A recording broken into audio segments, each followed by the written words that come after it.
Okay, it's been a while now.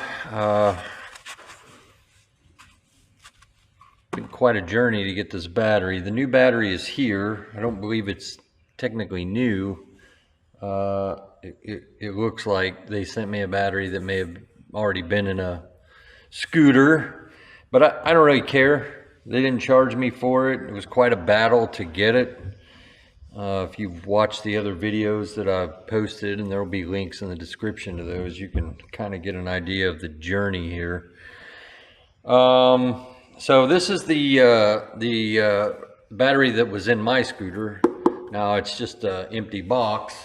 The battery, this is what's inside of this box, and then on it is all of the battery management circuitry, which I've removed. I'm getting ready to disassemble that battery and get the whatever useful cells are in there out and keep using them for other things. But so the new battery, and the reason why I say that, I mean, I don't know if you can see the little scratches here. That's why I think it was, I don't know what to make of it, to be honest. I don't really care. But the old battery has these little foam pads here. The new one doesn't. It makes it fit tighter inside of the scooter cavity there and keeps it from bouncing around. So I'm going to remove these and then put them on the replacement battery. Or I'm going to try to anyway. We'll see how that goes.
I feel like we're missing a plug. There should be another plug. There it is.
Oh shit.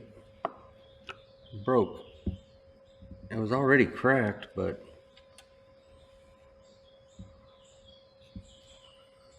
I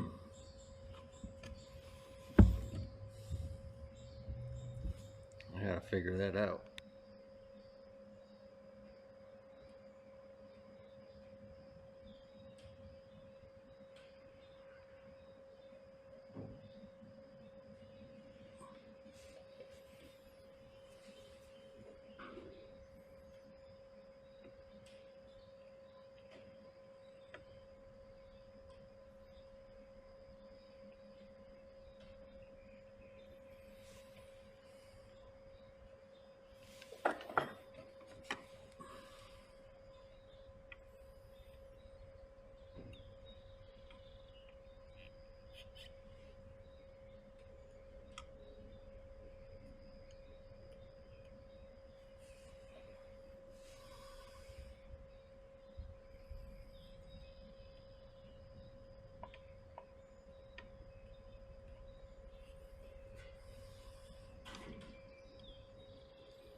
if you pay attention to the holes, like this one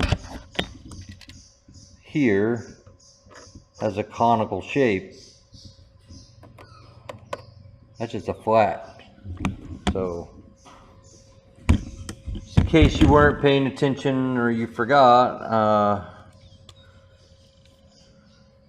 like this is not a, this is a flathead screw. It doesn't have a conical shape. So that's the screw that goes for the speed controller. So no, they don't actually sit flush, but it's best you can hope for the way it's made. So let's see here. I think what we need to do is flip it over and line up our holes and secure our battery into place.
All right, when it comes to putting the wheel on, you have two different size spacers.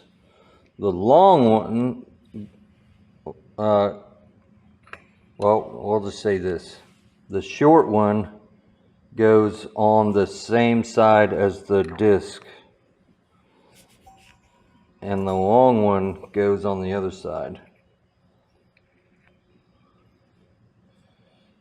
And if you get them out of order, you'll never get it back in. Well, what you'd probably end up doing is trying to figure out what's going on, and then you'll take the disc caliper off, and you're just going to create problems for yourself. So, short one goes on the disc side.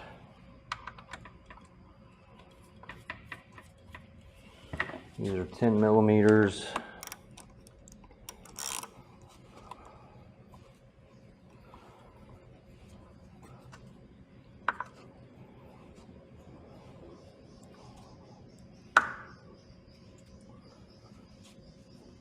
Don't go crazy tightening them.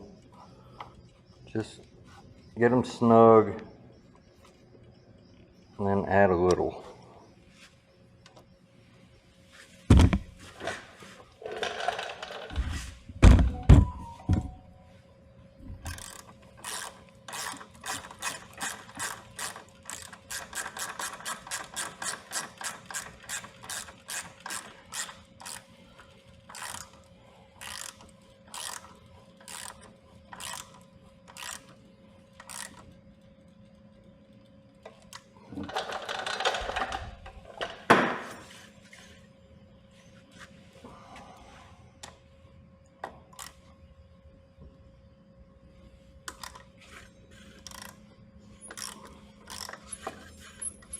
Probably have to adjust our brake again.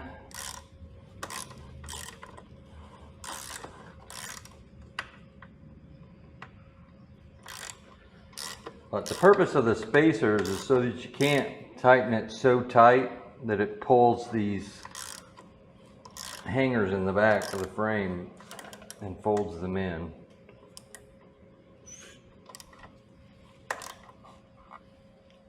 So it, it sandwiches everything.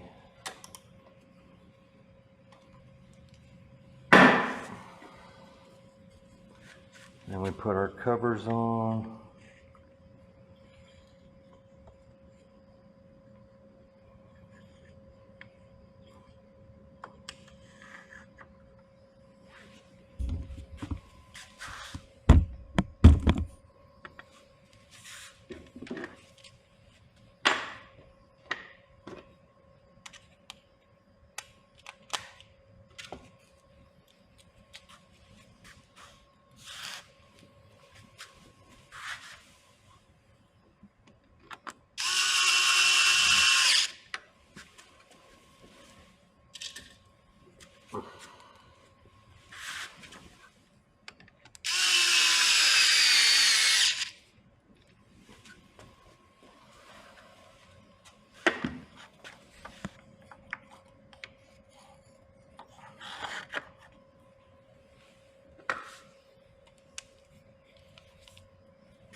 Looks like we need to start in the back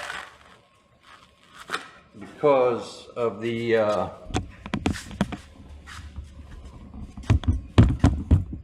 brake cable right here. Once I got back here, it didn't actually line up, so.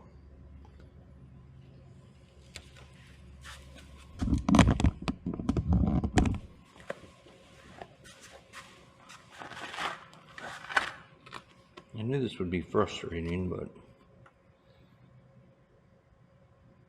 it's not too bad.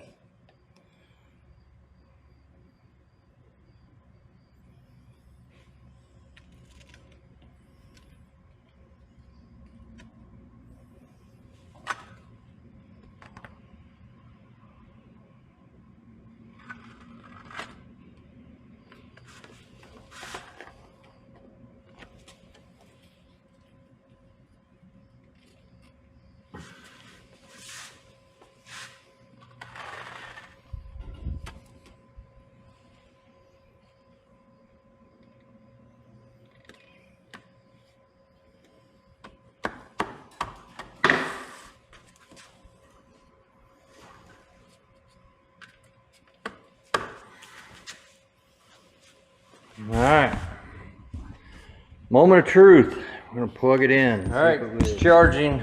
Plugged it in. 71%. So,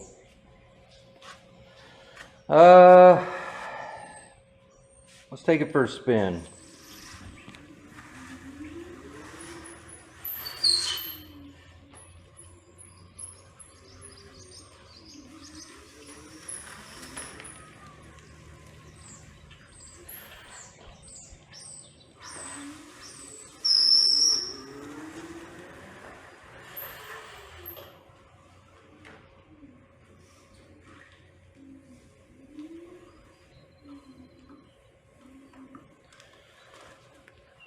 All right, it works. All right, so in closing, we'll just talk about what just happened. I'm gonna go through the whole thing again.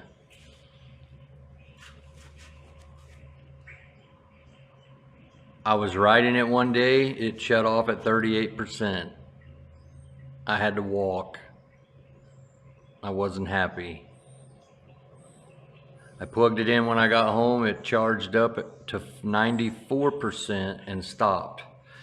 These are telltale signs of battery fatigue for lithium batteries. Shortly after that, it just went completely dead. There was no display when plugged into the charger. The charger, in fact, when you plugged it in, there's a green light on the charger. And it turns red, I think, or orange, whatever. It changes colors, as you would expect, when it's charging. At the time that it died and decided to no longer be functional, when you would plug it in, the light stayed green. I contacted Okai. It was right around the 6-month mark. Within a week, maybe, I don't know, when I contacted them. It failed at least a month before that. I'm busy. I don't get really excited too quickly about things. I just have to, you know, do this and do that. And there's just things I just get to, you know. Okay, support was no support. They, eventually after like 12 emails were like, well, you can ship it to us. We'll look at it. Now that's me shipping it. I have to pay. I have to go through the trouble. I have to ship it back.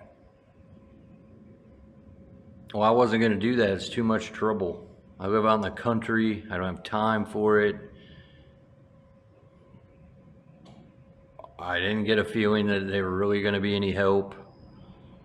It should have been warranted. So I said, well, screw it. I'm on my own.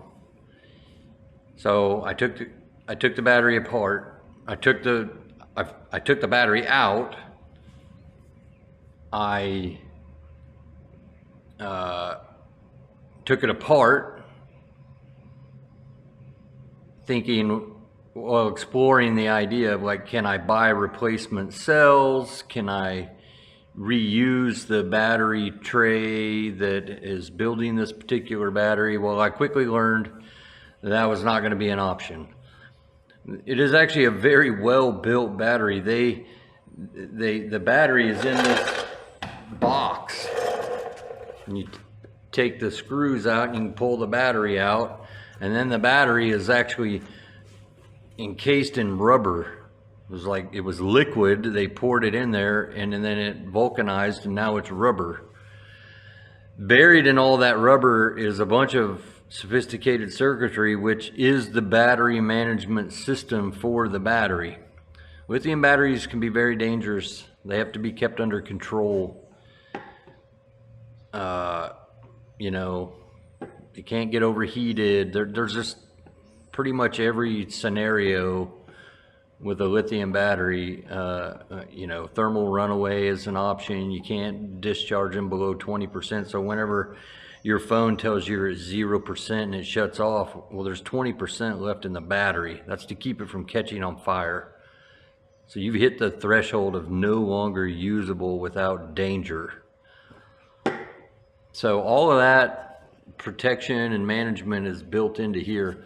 Additionally, when you have more than one lithium battery working together, strung together, they have to stay in line with each other. One can't outrun another. One cannot discharge faster than another. Otherwise, the cell's out of balance, and then it'll drag the other one down. There's heat and resistance that builds up. I mean,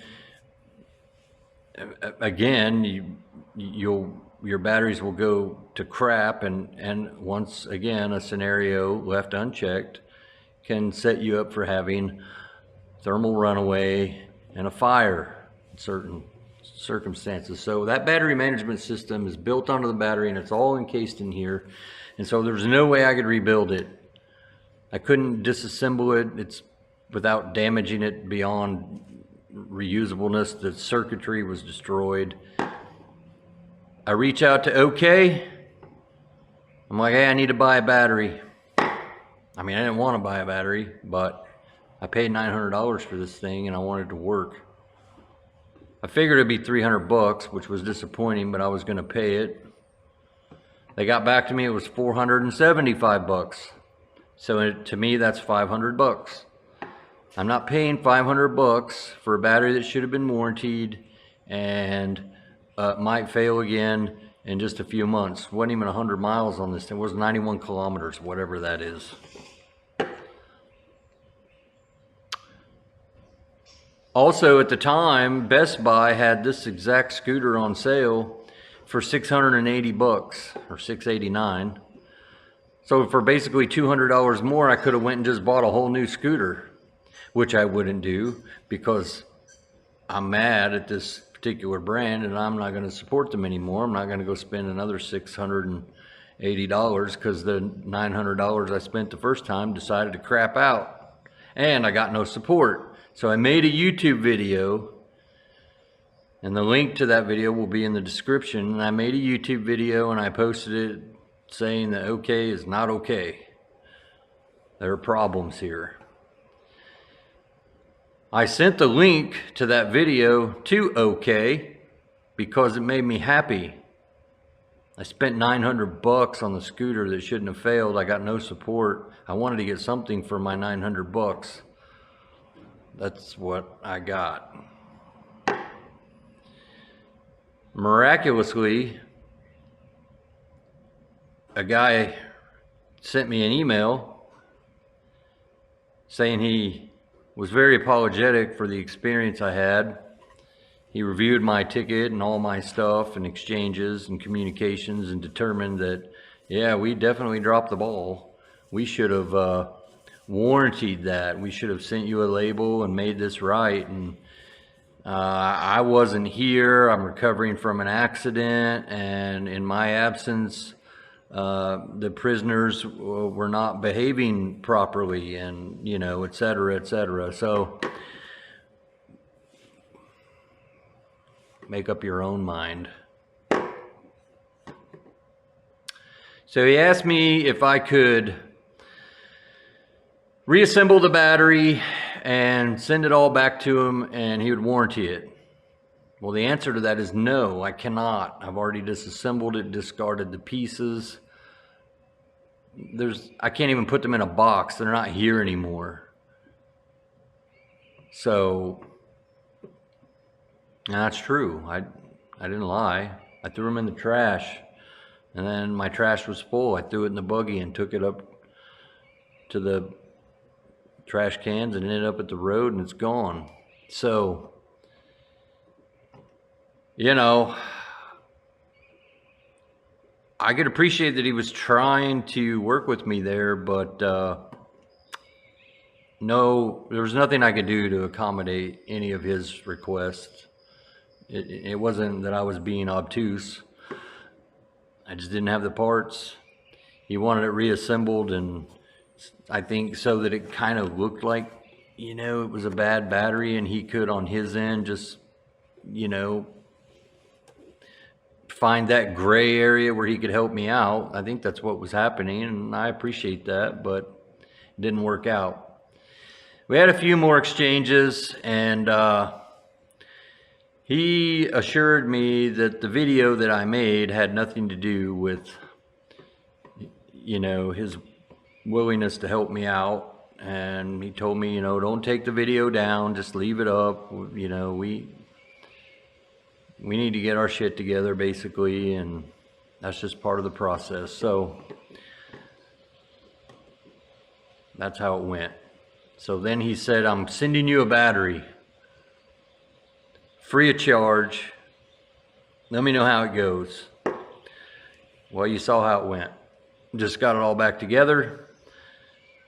It woke up, it's charging. I drove it around for a couple seconds. It's back on the charger.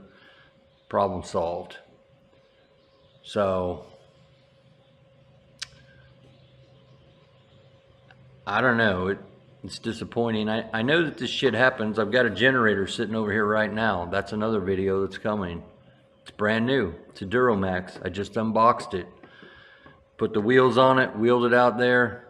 It's all jacked up. Don't want to start. Backfires. Acts like shit. It's very cantankerous and uncooperative. I called Duramax. I'm like, hey, your shit's broke. I'm like, oh, sorry to hear that. When did you get it? A couple hours ago. What's going on? Yeah, it shouldn't act that way. What did they say?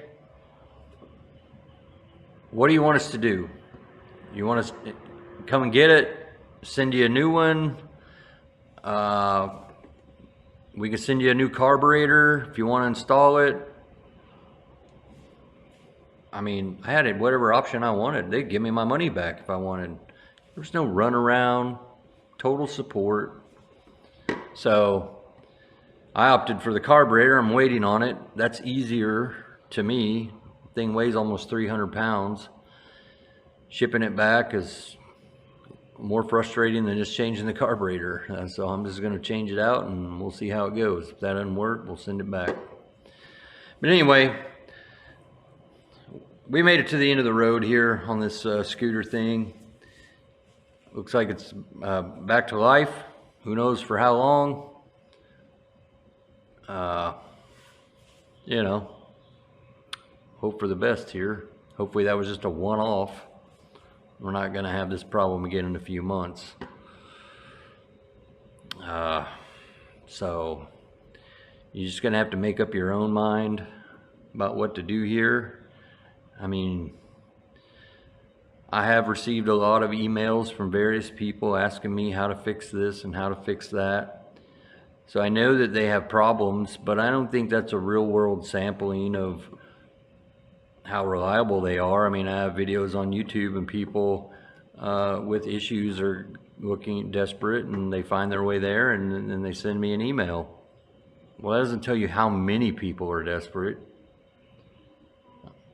So I have to assume that, you know, I mean, Google is not full of complaints here, so there's hope that this was just a one-off and things will be good again. Anyway, thanks for watching.